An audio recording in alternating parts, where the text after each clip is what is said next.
challenge, referred to as AIMM, in a partnership with the Naval Surface Warfare Center at Crane, and also through support of the Applied Research Institute, ARI, a nonprofit, collaborates with many other divisions across the United States with gears and things like that. And then also Riverside. Riverside provided some of the tracking devices that we're going to be using today.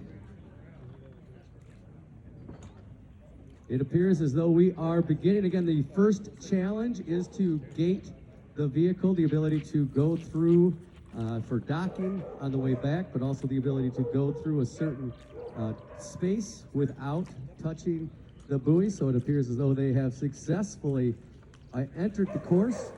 Fantastic job. They'll now do the slalom, passing the reds on the left and the greens on the right.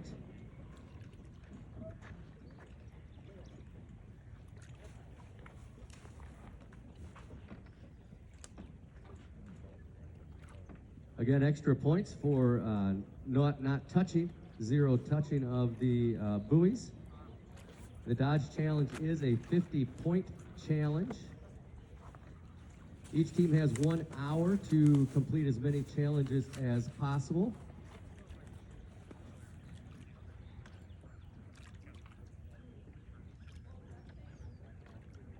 Looks good so far. They do have a dual motor system. They have 3 teammates rejoining them from last year.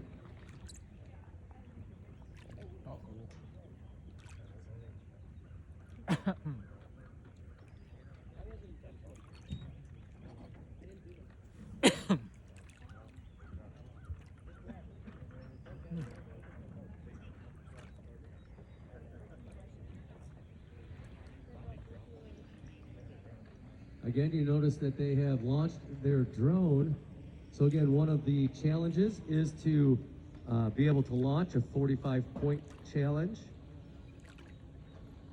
They have to take a toy football and land it onto that landing pad that you see out there in the water.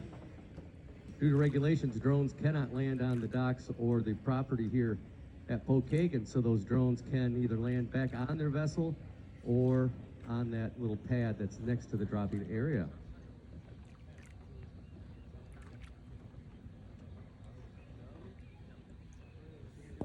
It is there. Wow. We'll see. Oh, and the drone is flying away without the toy, so that's a good drop. Congratulations. Woo. You notice as the drone pilot was working on that part of the course, the low-profile vehicle continued through the rest of the slalom course.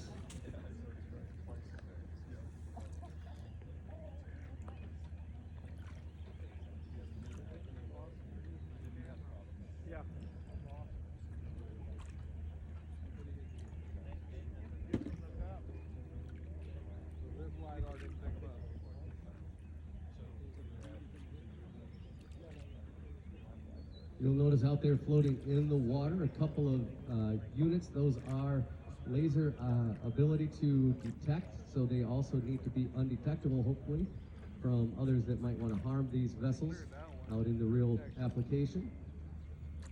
So their challenge is to successfully navigate through that part of the challenge without being detected by those laser pointer devices.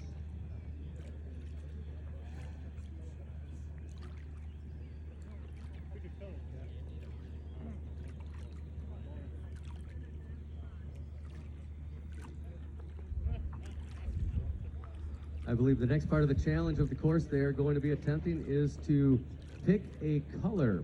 Being able to go up to an identified color, a team can either pick their own color or spontaneously be asked to be told a color by one of the judges. Have you picked a color? Yes. Orange. Orange. I'm colorblind, but I think it's the second or third one over there. That's why I don't drive these boats.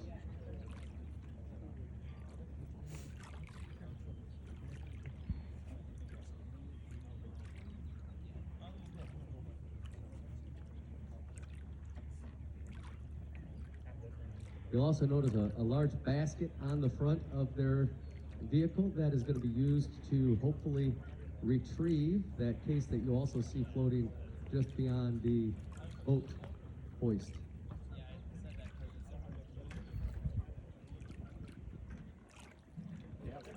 Yes.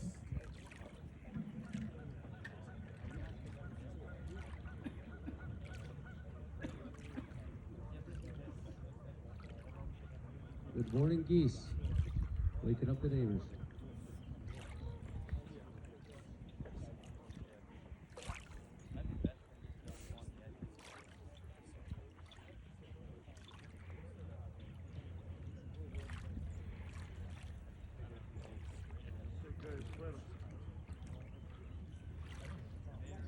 Another part of the challenge is the ability to deploy a device that they can receive data from electronically.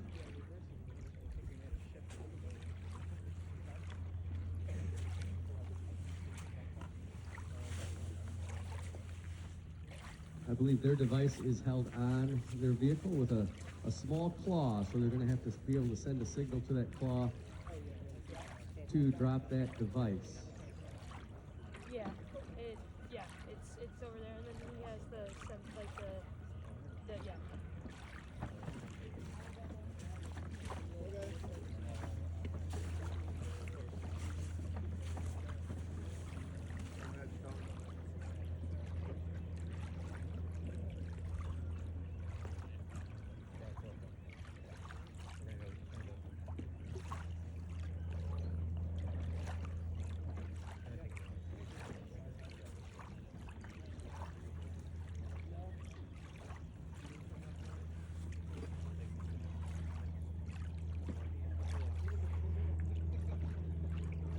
I'm not sure if you'd noticed or not, but they were able to successfully land that drone out on that landing pad. It appears as though they are going for the retrieval part of the course. Again, this is important out in the real application of these vehicles, the ability to pick up contraband, anything else that may have been dumped into the water.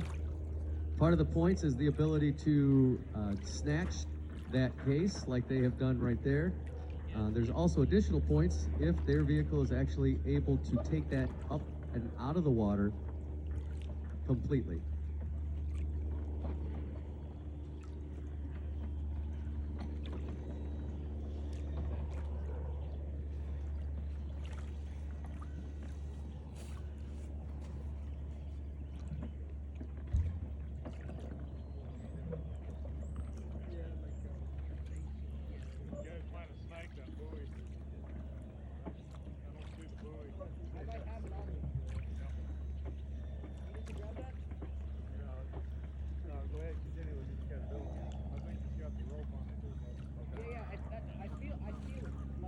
If teams are able to complete a minimum of 4 of the tasks today, they are eligible for the fastest course point bonus as well. Team's time is divided by the number of tasks completed. They get an average per task time. Pull the string, and that's what happens to those.